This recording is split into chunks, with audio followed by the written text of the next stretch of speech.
On today's episode, the Cubs get another sweep, this time over the Reds. We say our goodbyes to Jason Hayward and our first ever Mailbag Monday. It's all straight ahead. Are Locked On Cubs, your daily Chicago Cubs podcast, part of the Locked On Podcast Network, your team every day.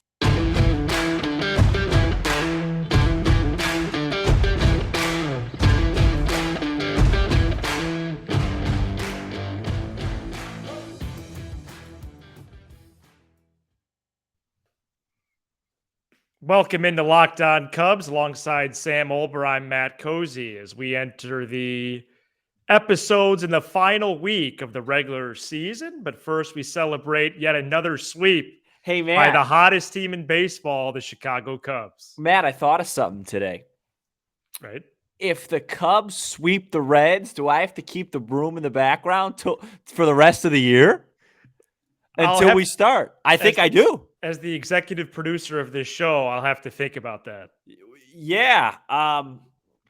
Yeah. Right. That's a big question. We should pose that to the fans tonight or tomorrow night. Well, no, I'm posing it right now. Absolutely. I know you are. If the Cubs go into Great American Ballpark and sweep that you-know-who team, I think I have to keep that in my background until they lose a baseball game. And unfortunately, that won't happen until March 30th.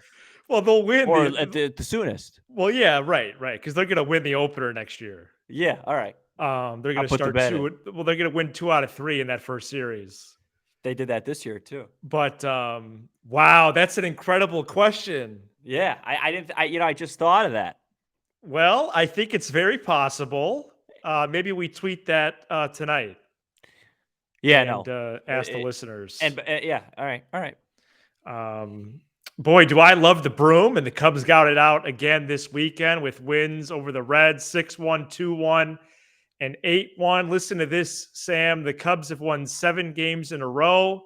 They've gotten 2 sweeps in a row. They're 15-4 since September 12th and are 38-29 in the second half. All good things on the north side. It's really spectacular. You know, I'm a little bit upset about what happened for the American football team a few hours earlier, and it's become more and more clear to me that the Cubs are in the best situation in this city, and they have a plan, and it's being executed. Obviously, it hasn't been perfect, but I find it hard to believe that there's not going to be a serious amount of buzz here when the winter meetings are completed and this team starts forming together. They like playing with each other. They're playing hard. David Ross is doing a nice job. It's hard not to do a nice job when you're winning 15 out of 19. Right. Yeah, it definitely helps. When we originally took over this show on July 5th, the Cubs were in a lot different spot. They weren't doing very well at all. And there was impending trades that were looming. Some of those were made. Some of them weren't. Do you think that this winning down the stretch means something to the players that may be in the uniform on March 30th? I don't know. I think it means more for the fans than it does the players. I think the players know what this is. I think they know what the offseason is going to bring, because we're talking about, I think it's been a really important stretch here for Suzuki because every at bat for him is important. He's really kind of salvaged his season here, but I think it's more important for the fans. The fans need something to be excited about. The fans need something to rally around. And I think that's a part of it. I think it's safe to say that the fan base is excited, or should we take stock of that later this week? It sure seems like the meter has ebbed the right way. I think this stretch of the season, has gotten fans to really get on board for this plan because the Right. initial tentativeness around this plan was, I don't want to sit through another rebuild.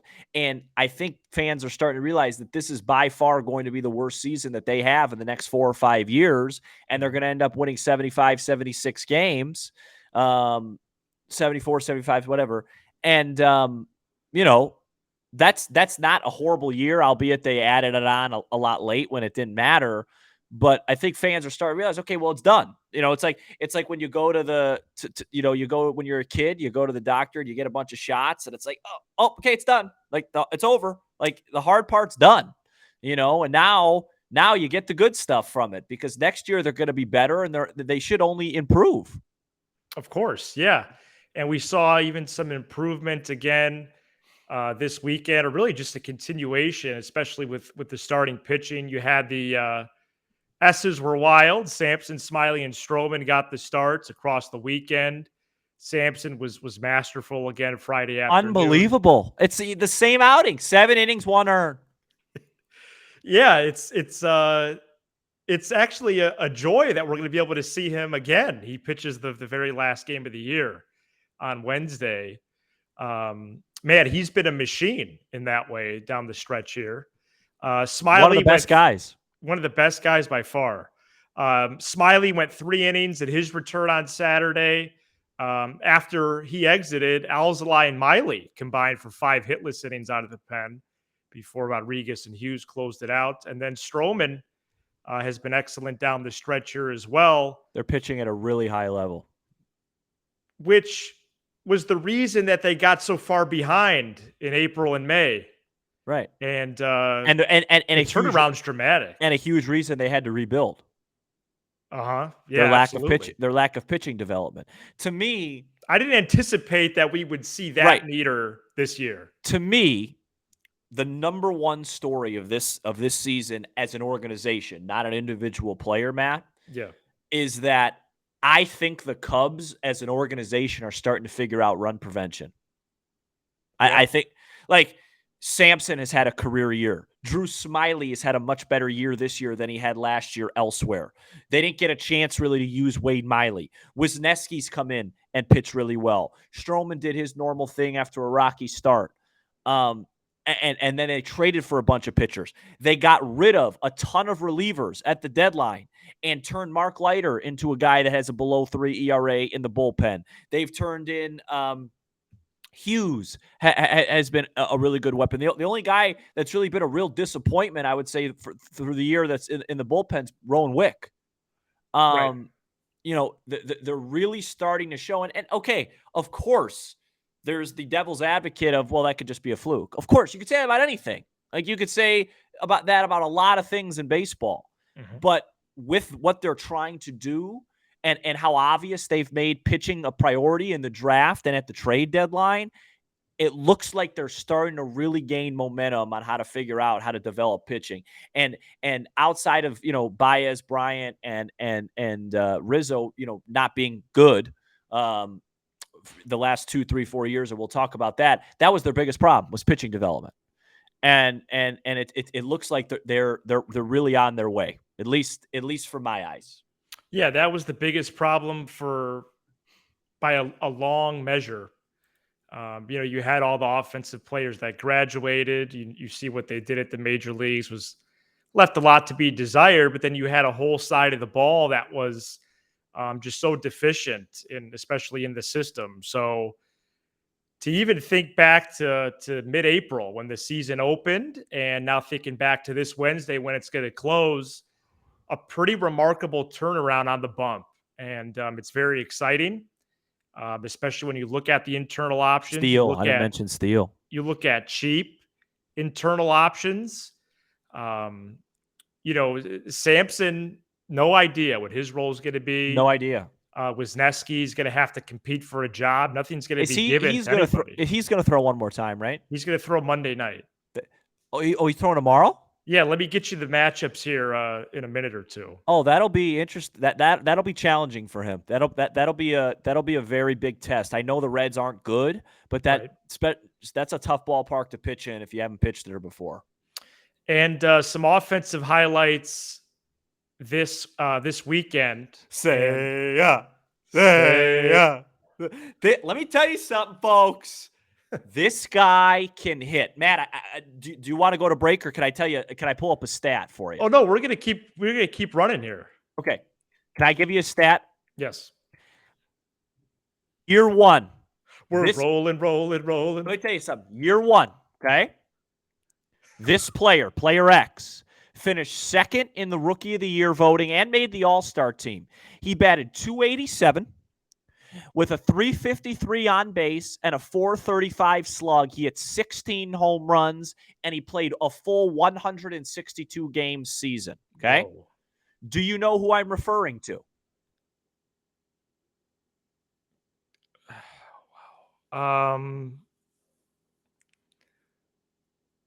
Is it Addison Russell? So we don't have enough time for this, okay? Right, So I'm going to go for it. It was Hideki Matsui.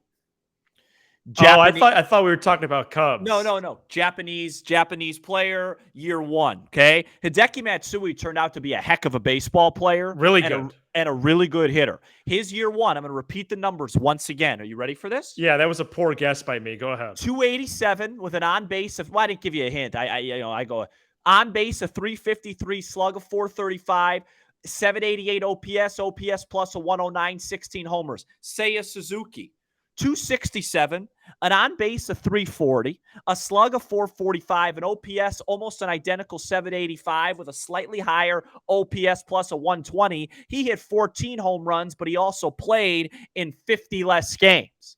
They had very, very similar year ones. And if Seiya Suzuki, if you were to tell me give or take Hideki Matsui, I'm taking it. And I think that's worst case. I think if this guy stays on the field, he's a star. Wow, that's incredible right there. Yeah, I did some homework today. And you know, you got a good grade for it. Yeah, and that's huge. I haven't seen that anywhere. Well, I didn't steal it from anybody. Right. And let me tell you another thing. We got to play that up. Go ahead. I lost my train. My point is that a lot of times you missed your train of thought. A lot of times these guys that are coming from a while away and have to adjust to life and all that stuff, you know, it's hard. It is.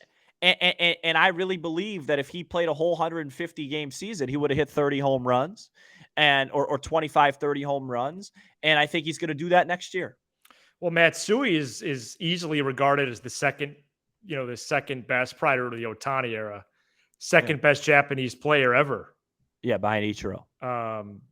So yeah, encouraging stats for sure. Yeah. And an encouraging series for the Cubs. They again won 7 in a row. One player that will not be continuing his run with the Cubs is Jason Heyward. We learned that a month or so ago, but he got a send-off officially over the weekend at Wrigley Field, and we get into that coming up next. But first, if you haven't tried Built Bar Puffs yet, you're depriving yourself of one of life's greatest joys. And guess what? There's a new flavor. Delicious, indulgent cookie dough covered in chocolate. That's right. Built has done it again. Sam and I just got our boxes of Built last weekend. Raspberry's great. We want to introduce you to our new favorite, cookie dough chunk puffs.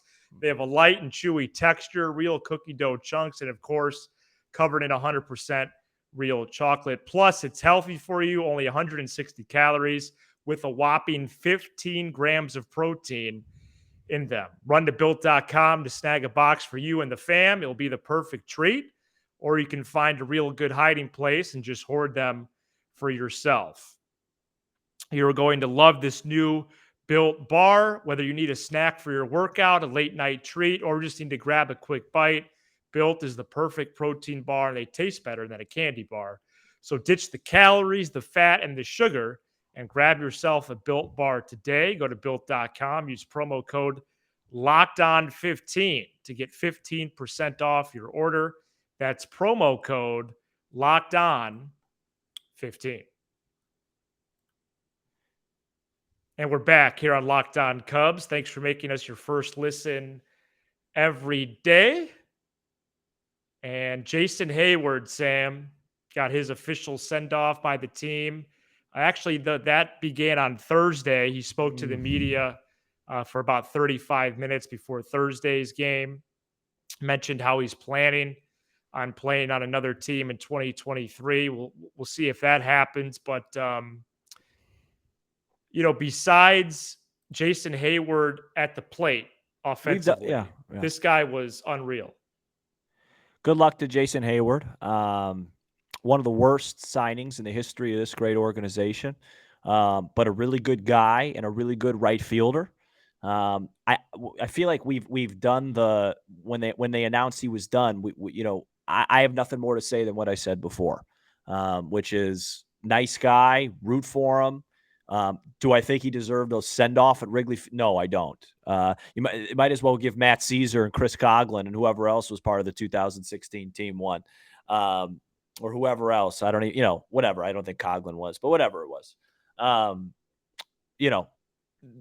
In this world in 2022, I'm tired of everything. Doesn't have to be nice. Okay. It was an absolute failure, that signing. It handicapped the Cubs. He was horrendous offensively, but he played an important role on the most important team in baseball in the history of the Cubs. It was a really good right fielder, and it sounds like he served as a tremendous mentor to players. And for that, I give him credit. He never complained. He never whined. But I don't. That's the extent, Matt. I don't know where else to go. I'm old school. That was a failure. We could have used that money and been a lot better of a place. He had some pretty strong quotage on Thursday about the bad contract too. And what did he say? Because I really didn't pay attention to it. Or was there anything? Because I read a little bit of it, and I remember kind of saying, all right, there was no headliners there. I was kind of, I don't expect him to come out and apologize because that's not his fault. He earned that contract. So, he definitely said all the right things for the most part. I do have one quote in front of me that I would like to read. Ready? Yes, please. I feel like I'm a very fortunate person to be in a select group of players that earn bad contracts, Heyward says, because there's a lot of bad contracts out there, if that's how we're looking at it, right? But to be able to show the value of myself as a person and probably one of the toughest times I've had on the field in 16 and show that I'm here for the team to still play defense the way I play defense, run the bases, and step in and step up at multiple times when I was needed to be who I am. To be Jason Heyward, we still got a ring. It took every bit of that from me. It took that group. There was no other group that was going to get that done. So that's fine. I understand that people can say bad contract, this and that, but I also know I had my hand in a lot of winning baseball here on the north side of Chicago. Fair. Yeah. Fair. Yeah, kind of an interesting opening to the quote, but definitely an acknowledgement of what occurred. Yeah, it's fair. For me, I'm just like, you know this about me off the air, and I think our fans are starting to understand this about me. I am done with the previous era. And I don't mean that in a bad way. I will forever respect every one of those guys, but I'm done with it. There's a new era in town now, and it's time to start winning again. And I don't think every single person, like you said this perfectly on our show, at some point, the key members of that 16 team will have a statue out there. Yeah. Mm-hmm. Will he be on it? I'll leave that up for you. My guess would be no. And we'll honor those guys. And it doesn't matter if Chris Bryant never plays another game. He'll get his honor when that statue's unveiled. Yeah. But I am done. And we'll talk about this on a different show, but I am done. I'm done with Heyward. I'm done. I want a new era here. If Contreras accepts the qualifying offer and the Cubs offer to him, great, because I'm never going to say no to a guy. If he can help us win, great. Ian Happ was not part of that 16 team. I am ready to move on. I believe Jed Hoyer is too. Yes. And I firmly believe that one of the reasons we had to have this year and a half is because Theo Epstein was too hesitant to move on. I've moved on. Kyle Schwarber, congrats on a 40 bunch of home runs and your 220 average. Same with Rizzo, and you know how I feel about it. But Jason Heyward, thank you. I don't know what I'm thanking you for doing your job and showing up. And there's a new era in town. We're going to open up the mailbag coming up next. All right, we're back here on Locked On Cubs. We have a lot of fan questions. We're really excited to do this to wrap up a Monday episode. Big week for the show, as this is the last week in regular season game formation. And then who knows what the future holds for this program. Going to be interesting times Well, with wait, the off season and exciting times. yeah. We're gonna be here. We're going to be here. Yeah, yeah. You It's said just it. You said we've said it never like done shows without games. Yeah, we'll be all right. Yeah. Oh, good broom in the background, huh? Who knows for this program? Because once this season ends, I'm at Cozy. I'm out of here. God bless and good night. All right. The first is for Big Rand. Yeah. The two positions I'm having problems with is third and DH. I'm not sold on Wisdom or Reyes cracking the starting lineup in 23. I have them signing Turner as a free agent, which would move Horner to second and Madrigal left out. But if they sign Bogarts, you put him at third and keep Madrigal. Any comments on the DH or third base position for next year? Did this come from a mail or a YouTube comment? This was to the voice line from Big Rand. Yeah, I think these are all from the voice line. I think if they sign Turner, then yeah, they'll have a hole at third. I don't know who it'll be. I agree with you that it would be a hole. And there's hole, like you say third base and DH, I could say center field and catcher. I mean, I have no idea what they're going to do, but once that first domino falls, that'll solve a lot, like you said. I think they signed Correa, and if they sign Correa, maybe he plays third, who knows, whatever. But yeah, I mean, to answer your question, I don't have one. I agree with you. There's a lot of holes. There's so many options they could do. I am not sold on Wisdom or Reyes either. But if, like you said, let's say they do go Turner, let's say they do go Horner at second base, then okay, Wisdom and Reyes may fill out the rest of the lineup if they go get a Carlos Rodon and you want to give those guys a chance. I don't know. Wisdom and Reyes in the same lineup would be pretty interesting because you'd hope that if those guys were to play 120 plus games, they can combine for 50 plus homers, which could help you. Right. But I don't know. There's so many questions position wise. We literally could break down a question for every single position besides for a Horner and Suzuki and Happ. So I still don't know if Wisdom and Reyes will even be tendered a contract. I mean, they're low cost players, but I don't know that. They could be non-tender candidates for all I know. Absolutely. Or especially Wisdom traded, provided he has value to another club. Absolutely. This is just a comment. There are no questions here this time around from Bryce in Iowa. Really enjoyed the Mervis episode last week. Love the deep dive of farm talent from Darius Hill to Jake Slaughter to my boy, Iowa native Bryce Ball. You guys will make this offseason one of the best in recent memory with your insight. Keep up the great work and go Hawks. Yeah, and so Bryce... I didn't know Bryce Ball was an Iowa native. I have to look into that afterwards. More deep dives coming in the offseason for sure. We'll have Crosby on. A last name basis. And go Illini. Illinois, Iowa this Saturday. Interesting. We may have a little situation here that we would be discussing on the show about that game, but we'll wait on that. And yeah, I appreciate the comment. Brandon in Peoria returns. He says, "Hey guys, I was wondering with how well the Cubs have been doing lately, do you guys feel like we're ruining ourselves out of a better draft pick? No. Or do you believe that us winning shows free agents we are a winning team willing to compete? Thanks." Neither. I would say the free agent thing I think is drastically overrated. If you show these guys money, they're going to come, just like John Lester did. Players are smart. Agents are smart. They know the Cubs are headed in the right direction, and they're not going to try and lose again next year. Right. As far as the draft pick goes, I tried to tell. I was in arguments with our, and when I say arguments, I mean in a very friendly way, a lot of our listeners about, oh, they're going to get this pick. I told you guys they weren't going to get that high of a pick. They're way better than a lot of these teams. It doesn't matter. We don't need it. I mean, yeah, depth in the farm system's great, but we've checked that box right now. That box right now. Now it's time to start winning. So if it helps us 2-3% the 7-game win streak, then fine. I think it's more just more optimism for the fans, as I said earlier in the show. But No, don't worry about the draft pick. It's done. It's time to win now. And Matt, if you don't mind, I'd like at some point you to tweet at Cubs next year's slogan #Game On, please. Well, I'm in the process of building a graphic to do just that. Okay, because we better get copyright for that. Yeah, no, we're gonna have a slice of the pie, I believe. Game on. It's time. Game on, or the one that I drafted today. My favorite letter is W. Yeah. Set the over under at 87.5, and let's get the bidders in. Michael in Dallas joins us. Gentlemen, you've become Cooper Rush. What a quarterback, huh? Gentlemen, you've become my go-to option for Cubs Talk Radio. Great work with the Cubs Deep Farm System. Where do you think it ranks among the league's best? And do you think that this retool will lead to a longer-term success than the 2016 Cubs due to the depth of the farm system?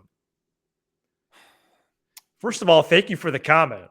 Absolutely. Thank you very much. Dallas, a beautiful city. The Metroplex. I would say they're for sure in the top third, probably top 10.